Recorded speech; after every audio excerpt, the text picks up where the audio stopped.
petit regard, éclairage comme ça sur l'énergie de 2022.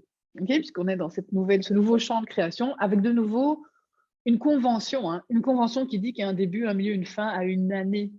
Vous entendez bien que c'est une forme de découpage de notre réalité. Et en fait, on pourrait dire qu'on pourrait aussi prendre les cycles astrologiques ou les cycles, j'en sais rien, météorologiques, ou bien les anniversaires, ou bien... C'est toutes des conventions pour se mettre comme des points de repère et voir apparaître des cycles là où on ne les aurait pas vus, éventuellement. Okay, et donc, c'est pour moi des invitations. Moi, je le prends de manière ludique, de manière... Pour moi, ça éclaire aussi. Quand tout d'un coup, je lis un article d'astrologie et on me dit « Ah, on est en train de repasser une configuration qui a été la dernière fois passée en 2006. » Et là, tu te dis « J'étais où en 2006 ?» Et là, tu vois apparaître les espèces de points communs, ou tu vois apparaître une boucle, un cycle, là où tu ne le voyais pas, puisqu'on ne t'avait pas mis les deux points, début, milieu, fin, etc. Donc voilà, c'est vraiment prenez-le aussi avec légèreté et pas contrainte. Alors, 2022, je vais vous proposer deux regards plus classiques, un regard numérologique et un regard astrologique. En numérologie, on est en année 6. 2 plus 2 plus 2. Okay, c'est comme ça qu'on était donc en année 5. C'est logique, ça fait plus 1 chaque année. Jusque-là, il n'y a pas de surprise. Et le 6 en numérologie, c'est vraiment une symbolique d'harmonie, de fertilité, d'amour. Et on est aussi dans les questions de beauté et de famille. C'est une énergie très féminine, en fait. Alors, on pourrait avoir un autre regard aussi, c'est que le 6, dans le tarot, c'est la carte des amoureux. Le tarot fonctionne aussi avec des cycles à l'intérieur. Si tu as fait mon petit programme qui te pratique l'oracle et tarot, je te l'explique. Il y a des cycles dans les cycles. Donc, dans le tarot, il y a 20 cartes, 21 cartes. Il y a 2 cycles, de 0 à 9, et puis de 10 à 19, 20. Donc, on peut dire qu'on a passé la moitié du premier champ. Okay, le 6, c'est juste là du 5, on est déjà dans la deuxième partie du cycle qui se termine à 9, à 10, on va dire.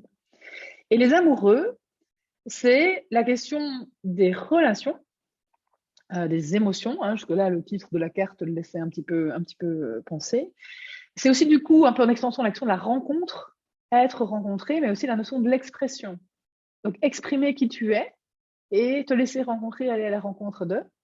Mais il y a un autre ingrédient très, très présent dans la carte des amoureux, c'est le choix. Parce que l'ombre de la carte des amoureux, c'est la confusion, c'est l'impression d'être dans l'inertie, c'est l'impression que ça ne se passe pas ou que tu es dans l'indécision. Et donc, la notion de choix, elle est très présente dans cet année 6 et ça fait une adorable boucle avec la notion de création inspirée dont je vais te parler dans quelques minutes parce que la base de la création de la nouvelle conscience, c'est choisir. Et alors, il y a l'autre éclairage, l'éclairage astrologique. En fait, le 18 janvier, c'est pas pour rien que j'ai eu la séance d'activation le 17, parce que je voulais jouer sur ce cycle-là aussi. On a un nouveau cycle de 15 mois où on a les nœuds lunaires qui changent de signe. Les nœuds lunaires, en fait, tu as la Lune, tu as le nœud nord et le nœud sud. Le nœud sud, version très courte, c'est plutôt le karma, tes vies précédentes, tes conditionnements, etc., ce que tu es invité à lâcher, à dégager. Et le nœud nord, c'est là où tu vas, okay, c'est l'invitation à déployer. Et en fait, on vient de changer de signe. Et donc, on change de 2 signes, on décale chaque fois. Okay, donc maintenant, c'est taureau et scorpion, je pense. Mais je vais surtout parler du taureau, parce que c'est surtout l'avenir qui nous intéresse aujourd'hui. On passe donc, le 18 janvier, en taureau. Le nœud nord passe en taureau pour 18 mois. Et le taureau est, alors tu vas reconnaître les mots, c'est un signe de terre, c'est un signe féminin, c'est le signe lié à Vénus. Vénus qui est liée à la beauté, à l'amour et aux relations, mais aussi à la créativité, à la beauté et à l'harmonie. Et en fait, quand je mettais dans mes notes la liste du numéro 6 et la liste du nœud nord en taureau, c'est quasiment la même liste. Donc, il y a vraiment une énergie de féminin, de cœur, présence du cœur, les choix de cœur, les relations aussi avec le cœur, la connexion. Il y a aussi vraiment une notion de beauté et d'harmonie.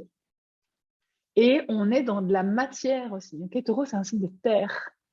Et donc, j'ai pas repris mes notes sur les nœuds précédents, mais on sort d'une période où il y avait des mots genre confusion, agitation, incertitude. Je ne peux pas te faire un dessin, tu vois bien la texture que ça a eu. Donc, vraiment, on passe dans une autre matière, une autre matière d'énergie. Et pour moi, ça collait aussi avec les infos que moi j'avais reçues. D'ailleurs, tu l'as vu que le titre du rituel 2022, c'est la création dans la nouvelle conscience. L'année passée, c'était en route pour la nouvelle conscience, c'était l'arrivée de la nouvelle conscience et de nouvelles énergies. Maintenant, c'est vraiment, OK, alors, maintenant que je vois plus ou moins un petit peu comment ça marche, je vais me servir de ça, je vais vraiment créer, mais avec cette nouvelle manière de faire, cette nouvelle manière de créer, hein, qui n'est pas comme avant, mais aussi, je vais créer des nouvelles choses, en fait. Mais des nouvelles choses, c'est-à-dire de nouvelles situations, des nouvelles expériences, des nouveaux états d'esprit, des nouveaux états de sérénité, etc. Donc, on est vraiment dans le nouveau, en fait. Et à tel point que, d'ailleurs, tu m'as déjà entendu dire ça dans d'autres rendez-vous, j'en avais parlé au moment du cercle magique du solstice aussi. Hein, on dit, c'est pas une énergie de renaissance, une énergie de naissance. Il y a vraiment des choses qui vont débarquer dans ta vie qui n'y ont jamais été, entre guillemets, où tu vas arriver à faire des choses, tu vas arriver à te connecter à des choses, tu vas découvrir des ingrédients de ta réalité qui vont vraiment t'apparaître comme waouh, ça avant, c'était pas comme ça, quoi. C'était vraiment différent. Et je te l'ai dit aussi qu'en termes collectifs, on s'embarque dans la création du nouveau monde avec des nouvelles énergies, avec l'accès à des nouveaux champs d'information et de conscience aussi. Et donc, on considère, en tout cas dans l'histoire entre guillemets, spirituelle de la civilisation des humains, qu'on n'a jamais été là où on va aller maintenant. Donc, c'est vraiment nouveau territoire. Okay, et ça, j'insiste parce que ici, tu sens bien que je te le partage avec une énergie d'aventure, de curiosité, de waouh, il va y avoir de nouvelles choses, etc. Alors que tu penses bien qu'on peut aussi, et le collectif est bien baigné là-dedans, qui dit ah, l'ancien s'en va et je ne reconnais plus rien, et c'est le chaos, et c'est la crise, et tout fout le camp, et c'est la fin du monde, etc. En fait, c'est les mêmes contextes, c'est juste la relation que tu vas avoir, le regard que tu vas porter sur ce qui est là. Moi, j'adorais la citation, il y a un article français qui s'appelle Ben, et qui fait des espèces de tags comme ça, avec des petites phrases. Et une de ces phrases que j'aime bien, c'était « La situation est désespérée, tout est maintenant possible ». Parce qu'à un moment donné, c'est quand même le bordel, les gars. Donc, quelque part, tu ne peux plus t'accrocher à l'ancien. Donc, tu es obligé d'innover ou de faire autrement, puisque l'ancien n'est plus à ta disposition. Oh, mais tu vois toute l'opportunité qu'il y a là derrière. Et je veux dire, waouh! Ça veut dire que comme le système se dérigidifie, il se casse la gueule, hein, littéralement. Tu vois, il y a de plus en plus d'espace, quoi. T'imagines les murs d'une prison qui commencent à se casser, à se fissurer, les fenêtres qui tombent, ben, ça ouvre un champ effectivement de possibles et de création. Donc ça, c'est vraiment le terrain de jeu dans lequel on va se déployer. Et moi, j'avais finalement trois mots-clés à l'intérieur de ce champ de création. C'est, tu retrouves aussi les mêmes choses que dans les cartes, dans l'astrologie, la notion d'harmonie. Et pour moi, la notion d'harmonie, elle a cette énergie de fluidité. Hein, bon, si tu as déjà fait des programmes avec moi sur la nouvelle conscience, tu sais que la fluidité, c'est le contraire de la résistance. Hein, donc, c'est laisser faire, sujet énergie. Et l'harmonie, c'est la fluidité pour moi avec une notion de beauté. Mais tu sais, la beauté qui n'est pas juste, c'est joli, hein, dans les objets, les matières, etc. Mais c'est beau, quoi. Ça veut dire que ça fait du bien à ton cœur, ça fait du bien à ton esprit, c'est du plaisir, c'est de la joie, c'est de l'amour, c'est du respect, c'est les belles choses que tu aimes voir et que tu aimes créer, que tu aimes recevoir aussi. Et pour moi, il y avait aussi, c'est un peu lié, le mot confiance. Mais en fait, pour moi, on pourrait dire que le mot confiance est une forme de variation d'harmonie, ou inversement, où l'harmonie est aussi une forme d'expression de la confiance. Parce que la confiance, c'est je n'ai pas à m'énerver, je n'ai pas à m'inquiéter, je n'ai pas à me prendre la tête, je n'ai pas à m'agiter, je n'ai pas à imaginer des scénarios catastrophiques pour demain, puisque je sais que tout est juste, je sais que toutes les choses se déploient pour moi, et ce n'est pas parce que mon cerveau, mon petit mental, ne sait pas encore quand, comment, avec qui, etc., que ça ne va pas se passer, en fait. Hein. Et donc, on reconfigure finalement notre rapport à, pas la sécurité, mais la sérénité. Hein, j'ai beaucoup parlé dans le Mastery Club, dans le Cosmic Club, on a beaucoup parlé de paix. Et que vraiment, la paix qui est encore un état, pour moi, qui est encore au-delà de la confiance. Finalement, la paix, c'est. C'est pas quelque chose que tu dois forcer, etc. C'est, tu te connectes finalement à comme un endroit de toi qui est en paix. Tu refais le plein de paix et du coup, tu peux aborder ta journée, tes relations, l'actualité, tes projets, etc. avec vraiment ce centre-là. Donc, harmonie, confiance, hein, pour moi, c'est vraiment dans ces énergies-là. Et l'autre mot, et là, tu vas voir le lien avec la carte des amoureux, etc., c'est la connexion. Alors, dans le programme Lumière, il y avait je sais pas, quelques-uns d'entre vous qui l'avaient fait, il y a une des ressources Shan, qui est la ressource de connexion intégrale. Et puis, il y a toute la deuxième partie du programme parle des relations. Mais donc, connexion, pour moi, ça englobe les relations avec les autres êtres humains avec qui tu parles et tu fais des choses. C'est aussi une connexion avec toi-même très différente, une connexion à ton âme, une connexion à ton cœur, une connexion à tes guides ou à la bienveillance de l'univers aussi. Et aussi la connexion, on avait fait plusieurs ressources portées là-dessus, sur ce souvenir que tu es connecté à tout, en fait, au tout, ou bien à tout. Et que, or, le sentiment de solitude, d'isolement, de rejet, etc., je dois vous ouvrir un dessin, hein, je crois qu'on est toutes déjà bien passées, voire qu'on le rencontre encore dans notre réalité. Et finalement, la solitude est une des formes les plus crues de peine et de désespoir et quand on perd pied, qu'on voit plus trop, qu'on n'est plus dans l'élan de création.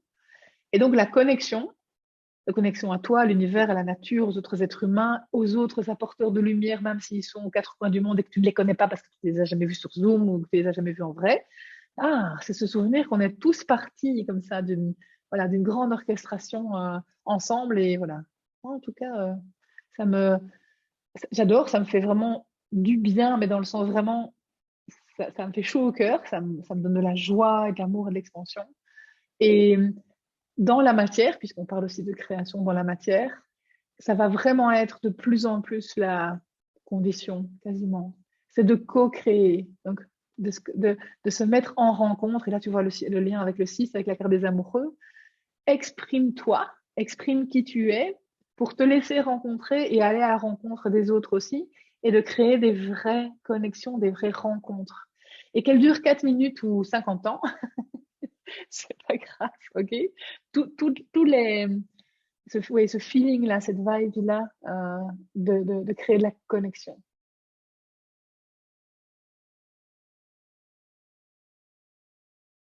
Voilà, sentir ça. Et c'est un thème que j'ai aussi déjà abordé avec vous dans d'autres programmes, quand on parlait de confiance en soi, quand on parlait de communication, etc. Parce que très souvent, le sentiment de solitude que vous et moi, on a pu avoir, qu'on peut parfois avoir, est très fort lié à notre identité d'atypique, super sensitif, poisson rouge, au pied des écureuils, etc. Et souvent parce que on a pendant des années cherché à être accepté, intégré, validé, etc. dans des cercles d'écureuils ou avec des projets d'écureuil, avec des modes d'emploi d'écureuil. Et que finalement, aujourd'hui, moi, ce que je te propose, c'est, en fait, j'ai envie, moi, ce que j'appelle des rencontres intégrales ou des rencontres de cœur ou des rencontres authentiques.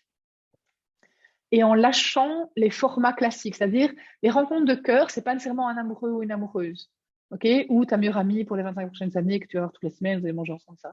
Ça peut être aussi, tu croises quelqu'un au supermarché euh, et tu regardes cette personne et tu dis merci beaucoup, bonne journée, ok, et il y a un sourire et un regard qui dit oh waouh, ça c'était juste, tu vois. C'est aussi plus toi tu vas être dans ton intégrité, ton intégralité, dans ta présence, dans être tout qui tu es, hein. C'était aussi des exercices dans le programme Lumière, c'était être tout toi et rien que toi. Donc pas laisser une partie de toi à la porte et pas embarquer des morceaux qui sont pas à toi, ok. Donc c'est une notion d'intégrité, d'intégralité. Et ça change déjà tout en fait, parce qu'ici entre guillemets j'ai pas encore parlé de procédure de création, etc. Mais tout ça c'est vraiment c'est à la fois la matière première, le cadre, la vibration, la couleur d'énergie dans laquelle, enfin, qui sont les plus propices à ton expansion et à ta création. Et quelque chose me dit que je pense que ça fait aussi partie des choses que tu as envie de créer ou rencontrer ou partager ou vivre, hein. Connexion, harmonie, beauté, paix, rencontre, etc. C'est vraiment gay.